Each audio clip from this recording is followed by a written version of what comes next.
सोमवार की अष्टमी के दिन 5 वृक्ष की पत्ती को, कितने वृक्ष? बस 5 वृक्ष की पत्ती और एक श्वेत पुष्प, सफेद कलर का पुष्प अशोक सुंदरी वाली जगह पर लगाकर देवाधिदेव महादेव जो चढ़ा देता है, बस निर्मलेश्वर महादेव का नाम लेकर जब चढ़ाया तो कार्य सफलता की ओर अग्रणी हुई। वो निर्मलेश्वर महादेव। हमने पहले भी कथा में कहा है कि सोमवार की अष्टमी के दिन भूल से भी अगर एक बेलपत्र, एक श्वेत पुष्प शंकर भगवान को समर्पित हो जाता है तो ये मानकर चलें कि आपने कुछ मांगा भी नहीं तो भी शंकर भगवान देने के लिए आपके दरवाजे पर पहुंच जाए। भूलवश सोमवार की अष्टमी के दिन अगर भूलवश भी अगर हमारे हाथ से एक बेलपत्र, एक पुष्प शिव को समर्पित हो जाए तो समझ लो कि कहीं शंकर की उदारता, कहीं शिव की कृपा। सोमवार की अष्टमी के दिन 7 चुल्लू जल या तुम्हारे हाथ में जो लोटा होता है पानी का, उस जल को जब डालते हैं 7 बार धीरे धीरे धीरे धीरे उत्तर की ओर मुख कर कर, दक्षिण में बैठकर उत्तर की ओर मुख कर कर जब 7 बार जल दिया जाता है, दल चढ़ाया जाता है, 7 वृक्ष की पत्तियों को तोड़कर शिव जी को चढ़ाया जाता है। कितना भी कष्ट का समय चल रहा हो, वो कष्ट का समय कट ही जाता है और कुछ अच्छी खबर मिलती जरूर है, कुछ अच्छा मिलता जरूर है। किस नारी का सम्मान सबसे ज्यादा होता है? कहा, जो दूसरे के लिए समर्पित है। अर्थात कोई आ गया भूखा, भोजन करा दिया, प्यासा आया पानी पिला दिया, बहन बेटी आ गई उनका आदर कर दिया, सम्मान कर दिया, सत्कार कर दिया, कुछ मिलता है। घर में अगर कोई व्यक्ति बीमार पड़ा है, घुटने दुख रहे हो, कमर दुख रही हो, पीठ दुख रही हो, कंधा दुख रहा हो, सिर दुखता रहता हो, आंखों में जलन रहती हो, कोई भी तकलीफ रहती हो, तो सीधी सीधी शिव पुराण कहती है सोमवार के दिन की अष्टमी। कौन से दिन की? सोमवार के दिन अगर अष्टमी पड़ जाए, अष्टमी तिथि, तो 14 दाने चने की दाल के लेकर सोमवार की अष्टमी के दिन उस व्यक्ति पे से 14 बार उतारकर शंकर जी का नाम लेकर शंकर जी के मंदिर में शिव जी पे चढ़ा दो। उस व्यक्ति को शारीरिक कष्ट। सोमवार की अष्टमी के दिन भगवान शंकर को बेलपत्र समर्पित जरूर करना चाहिए, वो भी शाम के समय पर। आप लोग तो जानते होंगे शंकर को बेलपत्र चढ़ाने से किस किस चीज की प्राप्ति होती है, किस किस चीज की प्राप्ति? शिव महापुराण की कथा कहती है, एक बेलपत्र यदि शिव को समर्पित करा जाता है तो रिद्धि तुम्हारे घर में प्रवेश कर जाती है। दूसरा बेलपत्र जब हम समर्पित करते हैं तो सिद्धि तुम्हारे घर में प्रवेश कर जाती है। तीसरा बेलपत्र यदि हम समर्पित करते हैं तो श्री गणेश हमारे घर में प्रवेश कर जाते हैं। चौथा बेलपत्र यदि हम समर्पित करते हैं तो भगवान नारायण लक्ष्मी को लेकर हमारे घर में प्रवेश कर जाते हैं। और 5वां बेलपत्र जब हम समर्पित करते हैं तो भगवान शंकर गोरा जी के साथ तुम्हारे घर में प्रवेश कर जाते हैं। 5 बेलपत्र ही जीवन का सुख प्रदान कर देते हैं। छत का मतलब है कि बाबा मेरी दिनों दिन उन्नति करना। बेलपत्री के वृक्ष के नीचे जो अक्षत रखा जाता है वो उन्नति के लिए रखा जाता है। शंकर के शिवलिंग पर जो अक्षत रखा जाता है वो रोग मुक्ति के लिए रखा जाता है। अशोक सुंदरी पर जो अक्षत रखा जाता है वो संतान प्राप्ति के लिए रखा जाता है। षडानंद कार्तिकेय की ओर जो अक्षत रखा जाता है वो हमारे बच्चों की सुख समृद्धि के लिए रखा जाता है। विनायक की ओर, गणेश जी की ओर जो अक्षत रखा जाता है वो हमारे घर में कोई मंगल कार्य आ जाए उसके लिए रखा जाता है। और जो पीठिका होती है जिसपे शिवलिंग रखा होता है, पार्वती जी का हस्तकमल, उस पर अक्षत रखा जाता है तो नारी के अखंड सौभाग्य के लिए रखा जाता है। अक्षत रखने का भी तरीका है कि सोमवार की जो अष्टमी होती है शंकर और पार्वती के मिलन का दिन होता है। साल भर में लगभग 4 या 5 सोमवार की अष्टमी पड़ती है, इससे ज्यादा नहीं पड़ती। अगर घर में संपदा लक्ष्मी नहीं आ रही हो, व्यापार व्यवसाय नहीं चल रहा हो, नौकरी सर्विस नहीं मिल रही हो, बहुत तकलीफ हो, 7 बेलपत्री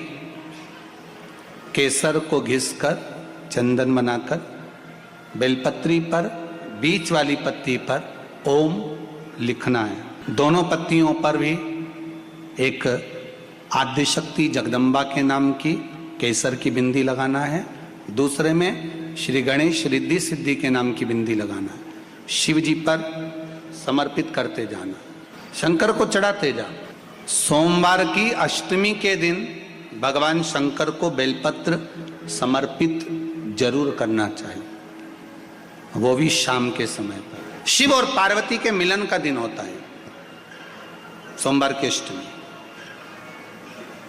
इसमें मां जगतजननी जगदम्बा अपनी 64 योगिनियों को लेकर शंकर भगवान के सामने नृत्य करती हैं जब सोमवार की अष्टमी पर।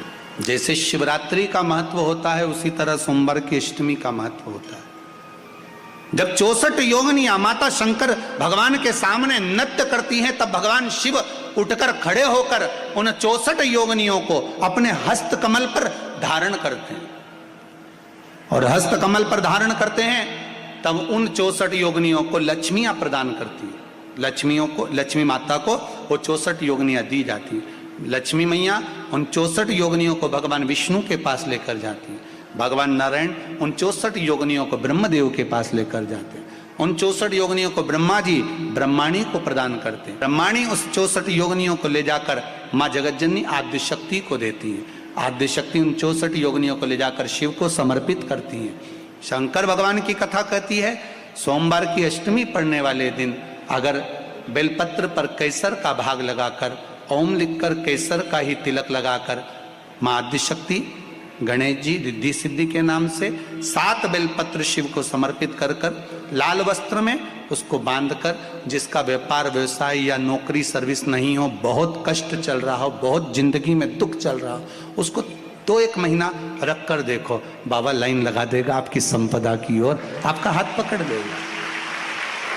सोमवार की अष्टमी शिव को रिझाने की होती है, भगवान शंकर को मनाने के लिए, शिव को प्राप्त करने का एक साधन।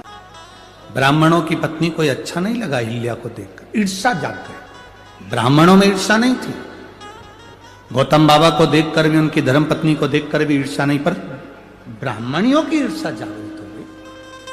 अब जब ईर्ष्या जागृत हो गई तब ब्राह्मणियों ने अपने अपने पतियों से कहा, सुनो, ये गौतम ऋषि की पत्नी और गौतम ऋषि हमारी भूमि पर नहीं रहना चाहिए, इनको धक्के मारकर निकाल दो, ऐसा कुछ करो कि इनका पद प्रतिष्ठा इज्जत सम्मान सब घट जाए।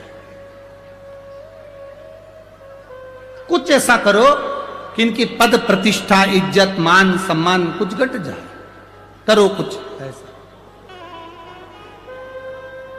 अब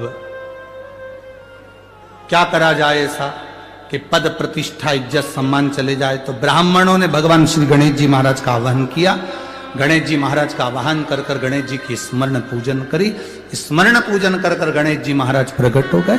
गणेश जी ने कहा, मांगो ब्राह्मणों, तुम्हें क्या चाहिए? ब्राह्मणों ने कहा, बस एक काम कर दो कि ये गौतम बाबा के ऊपर गौ हत्या का दोष लग जाए, ऐसा कुछ कर दो। गणेश जी ने पूछा कि ये बताओ कि गौतम ऋषि ने तुम्हारा बिगाड़ा क्या? गौतम ऋषि ने क्या कह दिया? गौतम ऋषि ने शब्द कह दिया, गौतम ऋषि ने गाली दे दी, गौतम ऋषि ने अपशब्द कह दिया, या माँ अहिल्या ने कोई अपशब्द कह दिया, या ताना दे दिया हो, या अपशब्द कह दिया हो, या आड़ी टेढ़ी बात कह दी हो, तो बात दूसरी। ना तो गौतम ऋषि कुछ बोले हैं, ना मां अहिल्या कुछ बोली हैं, फिर क्यों ये गौतम ऋषि पर अपशब्द कहना? केवल ब्राह्मण की धर्म पत्नियों का ये विचार नहीं था। आज के समय में कई लोग ऐसे भी हैं जो किसी को पहचानते नहीं, मोबाइल पर किसी ने बस एक कमेंट्स कर दिया कि ये बेकार है, और लोगों ना जाने ना पहचाने अंदर इतनी ईर्ष्या भरी रहती है कि उसमें लोग बेकार बेकार गालियां अपशब्द ताने आड़ा टेढ़ा कहना प्रारंभ कर देते। शिव महापुराण की कथा कहती है, जब तक आप किसी से मिले ना, जब तक आप किसी को देखें ना, जब तक आप उससे बात ना करें, जब आप एक बार भी मिले नहीं, देखा नहीं, ना जान, ना पहचान, ना कभी कोई संबंध, ना कोई विचार, ना कभी भोजन, ना कभी पानी, कभी मिले ही नहीं, और उसने कह दिया कि बेकार, और आपने बेकार कहना चालू कर दिया। सोमवार के अष्टमी के दिन अशोक सुंदरी वाली जगह, सबको मालूम है ना अशोक सुंदरी की जगह, अशोक सुंदरी वाली जगह पर 7 हल्दी की बिंदी रख दी जाए, लड़का लड़की जिसका विवाह नहीं हुआ उसका हाथ रख दिया जाए, और वही हाथ के छापे पीपल के वृक्ष पर 5 लगा दिए जाएं। महाराज 3 महीने में उसका विवाह पक्का हो जाता है। सोमवार की अष्टमी का इतना भाव है। सोमवार की अष्टमी का मतलब जिस दिन शंकर और पार्वती के मिलन का दिवस हो, और केवल एक माता पार्वती के अकेले मिलन का नहीं, 64 योगनियां तक भगवान शंकर से मिलने के लिए आती है। सोमवार की अष्टमी के दिन भगवान शंकर के मंदिर में आकर शिव जी के सम्मुख में बैठकर उस जलाधारी के नजदीक में जहां शंकर जी का शिवलिंग होता है, उस जलाधारी के पास में उस दिन केवल पार्वती जी का हस्त कमल नहीं होता, स्वयं मां जगत जननी अपने कामन रूप में 64 योगनियां और शक्तियां सारी की सारी आकर उस जलाधारी के पास में विराजमान हो जाती हैं, और शंकर जी पे जो जल चढ़ता है वो देवियां ग्रहण कर कर शिव को अपना आनंद सुख प्रदान करती हैं। इसलिए कहते सोमवार की अष्टमी का महत्व बड़ा है, बहुत प्रबल।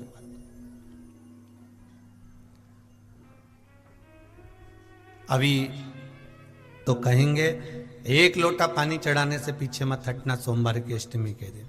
शंकर के मंदिर जरूर जाना, बेलपत्र जरूर चढ़ाना, बाबा से विनय जरूर करना, निवेदन करना, बाबा को पूजन करना, घी का दीप लगाना और बाबा से विनय करना, बाबा मेरी ये मनोकामना है, मैं तो आपके चरणों में समर्पित करने के लिए आई, मेरी ये विनती को स्वीकार कर लो।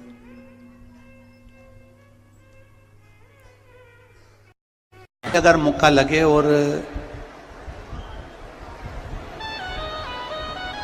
सोमवार की अष्टमी पड़ जाए, क्या पड़ जाए सोमवार की, जम के बोलो जरा, अष्टमी, या तो सोमवार की अष्टमी पड़ जाए, या हर महीने शिवरात्रि आती है, हर महीने आती है, या तो सोमवार की अष्टमी पड़ जाए या फिर सोमवार की शिवरात्रि पड़ जाए, हर महीने आती है।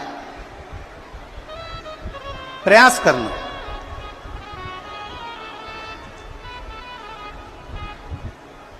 कहीं से देसी गाय का दूध मिल जाए, थोड़ा सा दूध देसी गाय का मिल जाए, थोड़ा सा दूध,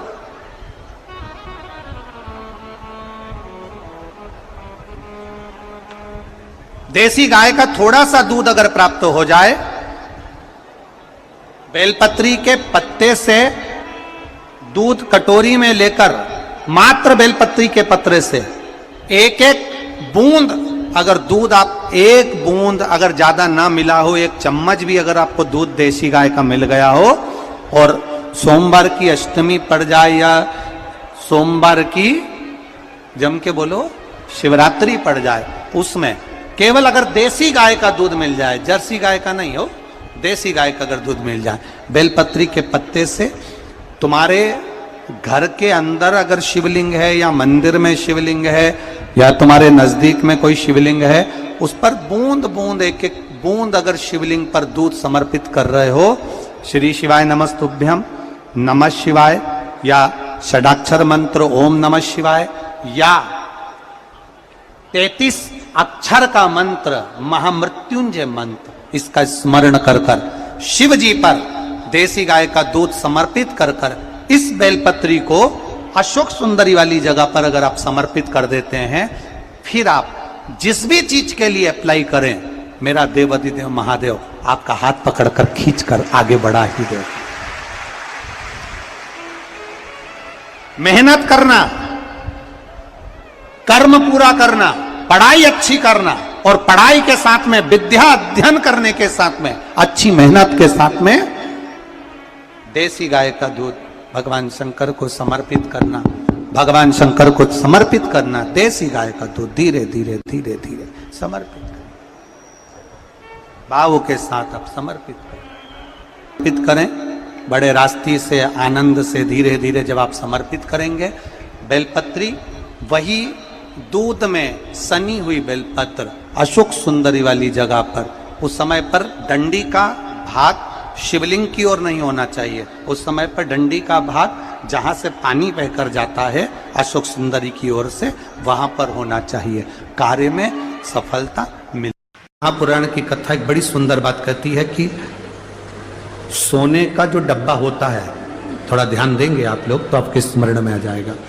जिस डब्बी में आप सोने की अंगूठी रखते हो, जिस डब्बी में आप सोने की लौंग रखते हो, जिस डब्बी में सोने का कोई सामान रखते हो, उसमें चांदी नहीं रखी जाती। किस किस ने सुन रखा है, कभी सुना होगा, आप लोगों के स्मरण में होगा कि सोने की जो डब्बी होती है उसमें चांदी नहीं रखते, मतलब चांदी के साथ सोना नहीं रखा जाता। सोने के साथ चांदी नहीं रखी जाती, चांदी के साथ सोना नहीं रखा जाता। अगर किसी ने सुना होगा, आप लोगों में से कितने लोगों ने सुना है, जरा हाथ उठाओ, जरा सुना है ना सुना। अब वो प्रसंग जो हमारी आप लोगों की दादी सास कहती थी, सास कहती थी, आपके बुजुर्ग कहते थे कि सोने के साथ चांदी मत रखो, चांदी के साथ सोना मत रखो, कभी उसका प्रसंग अपने दिमाग में लिया कि ये प्रसंग कहां से आया? तो ये प्रसंग अगर कोई तुमसे पूछे तो आप उत्तर दे सकते हो। तारकासुर के तीन पुत्र की 3 पुरियां सोना, चांदी और लोहे की थी। इन 3 पुरियों को भगवान शंकर ने भस्म किया, अर्थात जिस डब्बी में सोना रखाता है और जिस डब्बी में उसी में चांदी रख दी जाती है, और स्त्री या पुरुष उस सोने को अपने शरीर पर धारण करता है या उस चांदी को अपने शरीर पर धारण करता है, उसकी आयु छिन्न होती चली जाती है। कई लोग कहते हैं इनकी तो उम्र अच्छी थी, फिर ये ऐसा क्यों हुआ? जरूर सोने की डब्बी में चांदी अगर रखी गई है तो उसमें उस चांदी की चीज को महिला ने अपने पैर में पहन लिया, बिछुड़ी पहन ली, अंगूठी चांदी की पहन ली, उसमें सोना भी था, वो सोना पति ने पहन लिया, तो उसमें आयु की क्षीणता हो गई। डब्बी खाली है, उसमें सोना रखा है, मना नहीं। डब्बी खाली है, उसमें चांदी रखी है, मना नहीं। पर दोनों चीज एक साथ अगर रखी है तो हमारे शास्त्र वर्णन नहीं करता उसका। कहा मन में आ गया, शिव जी ने 7 कर बाण छोड़ दिया, 3 पुरियों को भगवान भोलेनाथ ने भस्म कर दिया। 3 पुरियों, अब 3 पुरी एक साथ भस्म हो गई।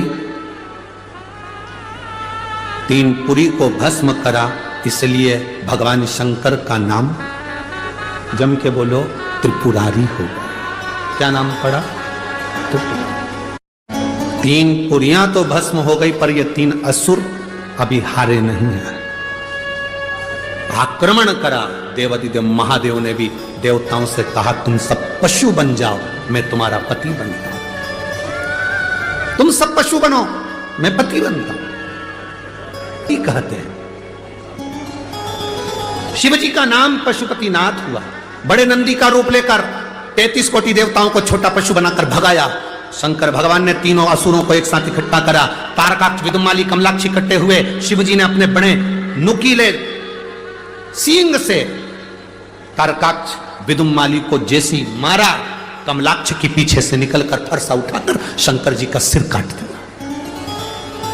कटते से ही भगवान शंकर का सिर सीधे नेपाल में गया तो डोलेश्वर महादेव पशुपतिनाथ के नाम से विख्यात हो गया। बोल पशुपतिनाथ भगवान की।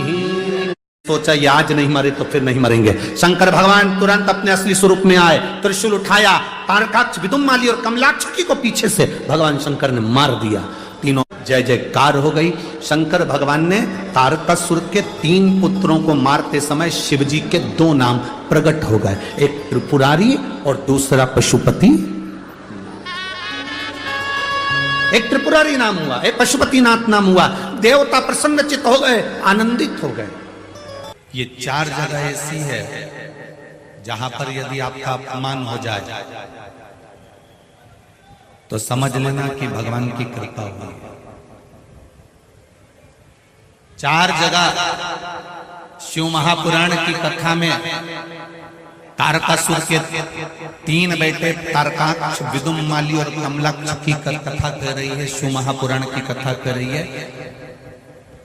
शिव महापुराण की कथा जो वेदव्यास जी ने वर्णन करी है, 4 स्थान ऐसे हैं जहां पर यदि आपका अपमान हो जाए तो समझ लेना कि भगवान ने तुम पर कृपा करी है। 4 स्थान। पहले नंबर का, माता, घर की माँ अगर तुम्हारा अपमान कर दे, अपशब्द कह दे, ताने दे दे, गाली दे दे, आड़ा टेढ़ा बोलकर तुम्हारा अपमान कर दे, तो समझ लेना कुछ परमात्मा की कृपा हुई है, तेरा भाग्य चमकने वाला। दूसरे नंबर पर पिता, घर का पिता अगर आपका मान लो किसी भी रूप में अपमान कर देते हैं या शब्द कह देते हैं या आड़ा टेढ़ा कर देते हैं तो बुरा नहीं मानना। पिता किसी पुत्र का यदि अपमान कर देता है, अपने पुत्र का यदि शब्द कह भी देता है तो बेटे का भाग्य बदल देता है पिता के अपमान से। तीसरा, शिक्षक, गुरु, जिस गुरु की दृष्टि में कपट ना हो, छल ना हो, बेईमानी ना हो, वो गुरु अगर अपमान भी कर देता है, तुमको शब्द अपशब्द कह भी देता है, तो वो तुम्हारी किस्मत को बदल देता है। स्वयं गुरु द्रोणाचार्य का चरित्र पढ़ना, जिस गुरु ने कितना कितना कहा और बेटे वो शिष्य उसका जीवन पलट गया। चौथे नंबर का, शिव महापुराण की कथा में गए हो, शंकर की चौखट पर गए हो, मंदिर में गए हो, देवालय में गए हो, तुम बहुत ऊंचे पद पर क्यों ना हो और वहां पर भी अगर कोई तुम्हें धक्का मार दे या शब्द कह दे या कुछ तुम्हारा अपमान कर दे, तो समझ लेना परमात्मा ने तेरे को अच्छा चुनकर उन्नति की ओर बढ़ाया।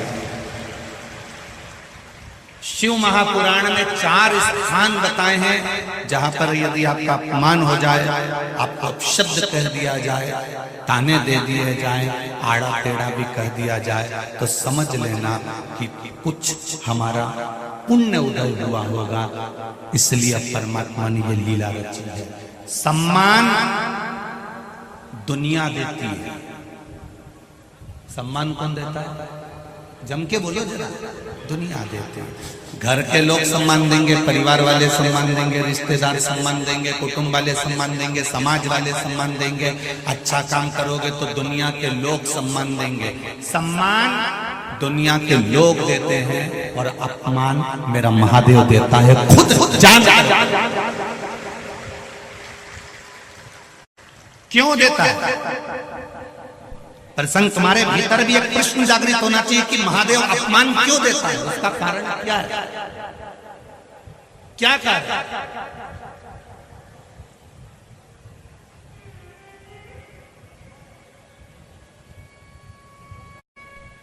महादेव पार्वती जी से कहते हैं, पार्वती अगर मेरा अपमान नहीं हुआ होता तो मैं भी 33 कोटि देवताओं की गिनती में बैठा होता। मेरा जगह जगह अपमान हुआ, इसलिए मैं देवों का भी देव महादेव बनकर बैठा। कई लोग अपमानजनक शब्द कह देते, तेरे से कुछ नहीं हो सकता, चल निकल यहां से बाहर, निकल जा यहां से। बड़ा आया दर्शन करने बैठ गया, बड़ा आया कथा सुनने बैठ गया, बड़ा आया यहां आकर बैठ गया, निकल बाहर। ये अपमान के शब्द कभी कभी महादेव निकलवाते हैं। क्यों निकलवाते हैं? जब तेरे भीतर इस अपमान से थोड़ी सी भी ज्वाला जगेगी तो तुझे लगेगा कि अब एक बार मैं भी शिव पुराण की कथा करवाऊंगा, एक बार मैं भी शंकर के मंदिर जाऊंगा। उठा रहा है, प्रकट कर रहा है। तो हो जाए 4 स्थान पर अगर कोई अपमान भी कर दे, माँ भी अपने बेटे को अपशब्द कह दे, पिता अपने बच्चे को अपशब्द कह दे, कोई सदगुरु, तुम्हारा गुरु, कोई सदगुरु भी अगर अपशब्द कह दे और तुम्हारा अपमान कर दे, और शिव महापुराण की कथा हो, चाहे मेरे भोलेनाथ मेरे बाबा का धाम हो, उसकी चौखट, कोई मंदिर, कोई देवालय हो, चलेगा। ये खाना लिखा है, तेरी किस्मत में दुख लिखा है, तेरी किस्मत में हमेशा धक्के खाना लिखा है, कोई कह दे तुमको तो उसकी सुन लेना। और आखिरी में केवल बेलपत्री का ये बीच वाले भाग पर गौ माता, अगर देसी गाय अगर कहीं हो, उसका अगर दूध सुबह का समय का मिल जाए, शाम का दूध नहीं, सुबह का यदि दूध मिल जाए, इस बेलपत्री के मध्य भाग में, आप लोग आस्था चैनल पर आप इस पत्ती, बीच की पत्ती के मध्य भाग में थोड़ा सा दूध लगाकर, नीचे के भाग में भी थोड़ा सा दूध लगाकर, दोनों पत्तियों में गाय का घी लगाकर भगवान शंकर के शिवलिंग पर कभी मौका मिल जाए जिंदगी में एक बार, किसी भी सोमवार की अष्टमी के दिन शिवलिंग पर अगर लगा दिया जाए, जिंदगी में दुख तुम्हारे आसपास भी नहीं भटक सकता, सुख की